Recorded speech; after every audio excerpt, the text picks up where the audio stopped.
கானா நாட்டிற்கு அரசுமுறை பயணமாக சென்றுள்ள பிரதமர் நரேந்திர மோடி அந்நாட்டின் நாடாளுமன்றத்தில் சிறப்புரையாற்றினார். இது குறித்த கூடுதல் தகவல்களை எமது செய்தியாளர் ரமேஷ்குமார் வழங்க கேட்கலாம். முழு விவரங்களை ரமேஷ் பதிவு பண்ணுங்க. அரசுமுறை பயணமாக பிரதமர் மோடி கானா நாட்டிற்கு சென்றிருக்கிறார்.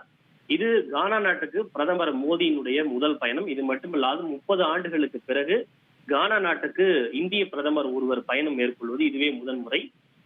இரண்டாவது நாளான இன்று கானா நாட்டினுடைய நாடாளுமன்றத்தில் பிரதமர் மோடி தற்போது உரையாற்றி வருகிறார். நேற்றைய தினம் பிரதமர் மோடிக்கு கானா நாட்டினுடைய மிக உயரிய விருதான the office of the order of the star of Ghana என்கிற விருது வழங்கப்பட்டது.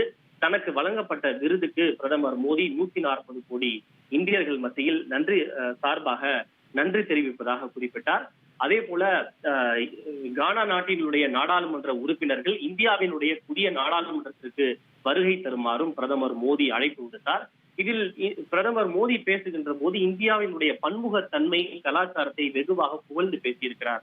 குறிப்பாக இந்தியாவினுடைய பன்முகத்தன்மை என்பது நம்முடைய சவால் அல்ல, மாறாக அதுதான் நம்முடைய மிகப்பெரிய பலம்.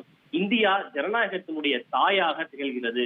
உலகம் முழுவ ஜனநாயகத்தினுடைய நிலையற்ற தன்மை நிலவக்கூடிய இந்த சூழலில் இந்தியா நம்பிக்கையின் ஒளிக்கீற்றாக திகழ்கிறது என பிரதமர் மோடி வெகுவாக புகழ்ந்து பேசியிருக்கிறார். அதே போல கானா தங்கத்தின் பூமி என்று அழைக்கப்படுகிறது. அது மண்ணின் கீழ் உள்ள தங்கத்துக்காக மட்டுமல்ல, மாறாக கானா மக்களின் இதயத்தில் உள்ள அரவணைப்பு மற்றும் வலிமைக்காகவும் அவ்வாறு அழைக்கப்படுவதாக தெரிவித்திருக்கிறார். கடந்த 10 ஆண்டுகள்ல இந்தியா மிகப்பெரிய மாற்றத்தை கண்டிருக்கிறது. குறிப்பாக இந்திய மக்கள் அமைதி, பாதுகாப்பு, வளர்ச்சியில் தங்கள் நம்பிக்கையை வெளிப்படுத்தி இருக்கிறார்கள். அதனால்தான் கடந்த ஆண்டு நடைபெற்ற மக்களவை தேர்தலில் 3வது முறையாக ஒரே அரசை மக்கள் மீண்டும் வாக்களித்து தேர்வு செய்திருப்பதாக பிரதமர் மோடி குறிப்பிட்டிருக்கிறார். இந்தியாவில் பல்வேறு மாற்றங்கள் தொடர்ந்து ஏற்பட்டு வருகிறது. ஆயிரக்கணக்கான ஆண்டுகளாக இந்திய ஜனநாயக நிலைநிறுத்தி வருவதாகவும் பிரதமர் குறிப்பிட்டிருக்கிறார்.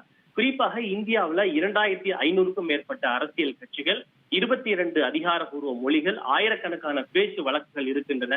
இந்த பன்முகத்தன்மை நம்மளுடைய சவால் அல்ல, மாறாக நம்முடைய பலம். இதனால் தான் இந்தியாவிற்கு பல நூற்றாண்டுகளாக வருகை தந்தவர்கள் எப்போதும் சிறந்த இதயத்தோடு வரவேற்கப்படுவதாக பிரதமர் மோடி குறிப்பிட்டிருக்கிறார். விவரங்களுக்கு நன்றி ரமேஷ்.